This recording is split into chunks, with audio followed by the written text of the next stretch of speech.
நம்முடைய ஆண்டவரும் இரட்சகரும் கர்த்தருமாகிய இயேசு கிறிஸ்துவின் நாமத்தினாலே உங்களுக்கு வாழ்த்துதலையும் வணக்கத்தையும் ஸ்தோத்திரங்களையும் கூறிக்கொள்ளுகின்றேன். உன் கண்களை ஏறெடுத்துப் பார். கர்த்தராகிய இயேசு கிறிஸ்துவை விசுவாசித்து அவரை ஏற்றுக்கொள்கிறவர்கள் அவரை தொழுது கொள்ளுகிறவர்களாய் இருக்கிறார்கள். கர்த்தருடைய நாமத்தை தொழுது கொள்ளுகிறவர்கள் ரட்சிக்கப்படுகிறார்கள்.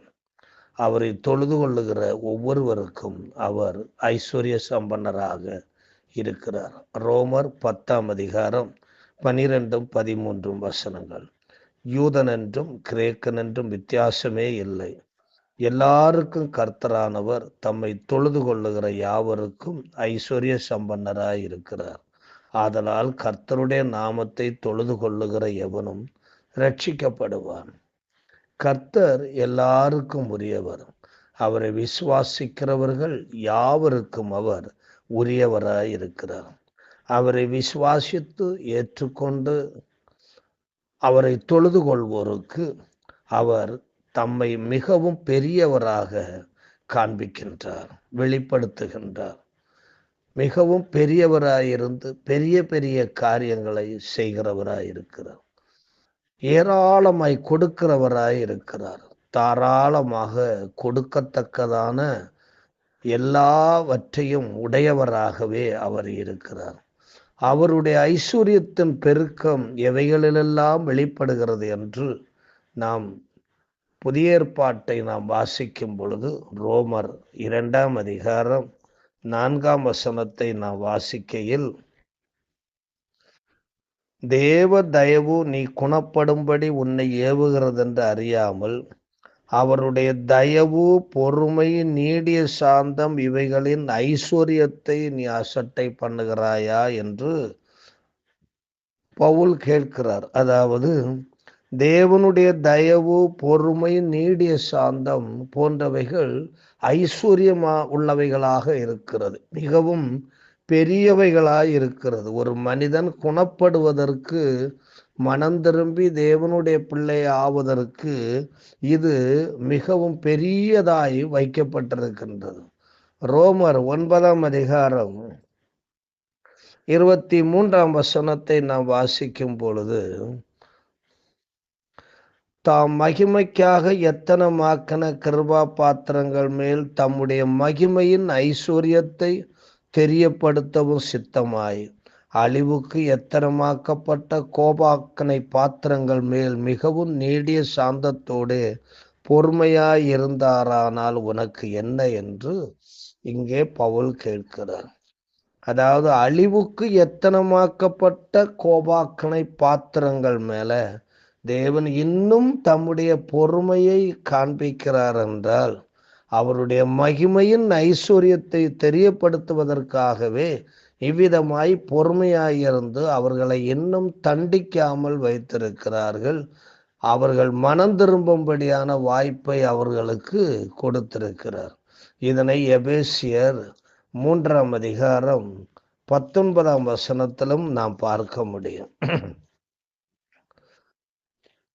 எபேசியர் 3:19 அங்கே சொல்லுகிறது, அறிவு கெட்டாத அந்த அன்பை அறிந்து கொள்ள வல்லவர்களாகவும் தேவனுடைய சகல பரிபூரணத்தாலும் நிறையப்படவும் அவர் தமது மகிமையினுடைய ஐஸ்வர்யத்தின்படியே உங்களுக்கு அனுக்கிரகம் பண்ண வேண்டும் என்று வேண்டிக் கொள்ளுகிறேன்.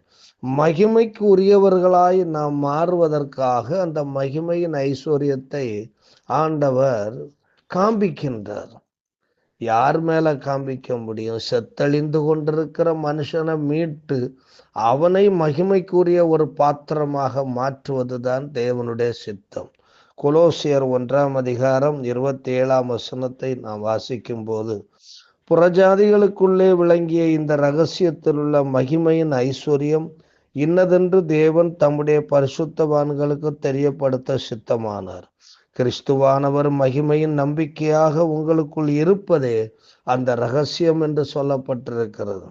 புறஜாதிகளுக்கு கிடைக்கக்கூடாத ஒரு பெரிய பேரு, ஒரு பெரிய பாக்கியம் இந்த மகிமையின் ஐஸ்வர்யத்தின் நிமித்தம் தேவன் நமக்கு கொடுத்திருக்கிறார்.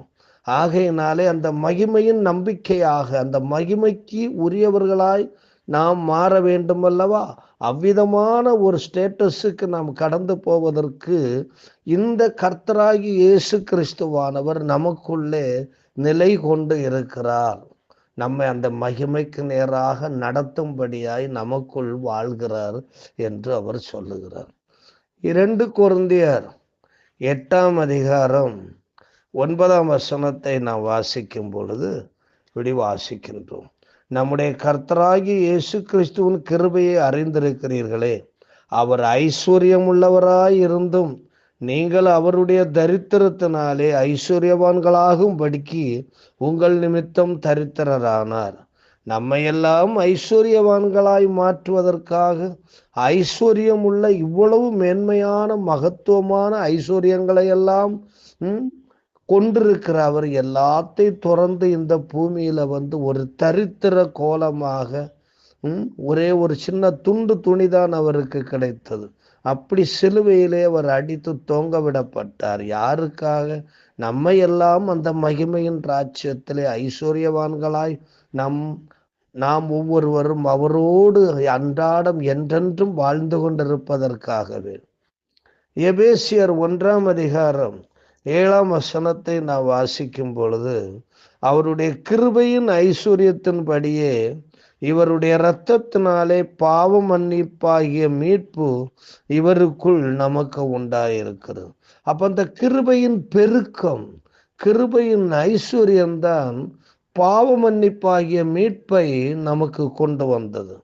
எபேசியர் 2ஆம் அதிகாரம் 4ஆம் வசனத்திலே அவர் சொல்லுகிறார், தேவனோ இரக்கத்தில் ஐஸ்வர்யம் உள்ளவராய் இருந்ததினாலே நம்மில் அன்பு கூர்ந்து, அந்த அன்பு எவ்வளவு அதிகமாய் நமக்குள்ளே பலிதமாகி கிருபையினாலே நம்மை ஆண்டவர் ரட்சித்திருக்கிறார்.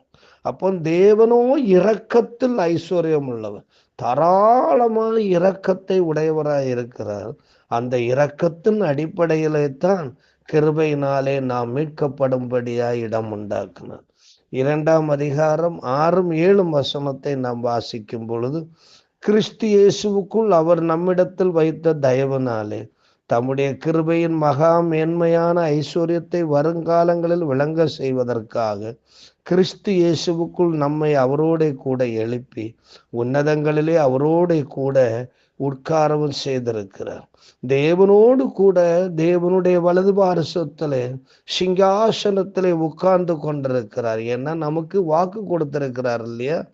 தம்முடைய ஐஸ்வர்யத்தை வெளிப்படுத்தி மகிமைக்குள்ளே கொண்டு போய் சேர்ப்பேன் என்று அவர் சொல்லியிருக்கிற வாக்கை நிறைவேற்ற வேண்டும் என்பதற்காக பிதாவோடு கூட கர்த்தராகிய இயேசு கிறிஸ்து போய் அங்கே அவருடைய வலது பாரசத்திலே உன்னதங்களிலே உட்கார்ந்திருக்கிறார்.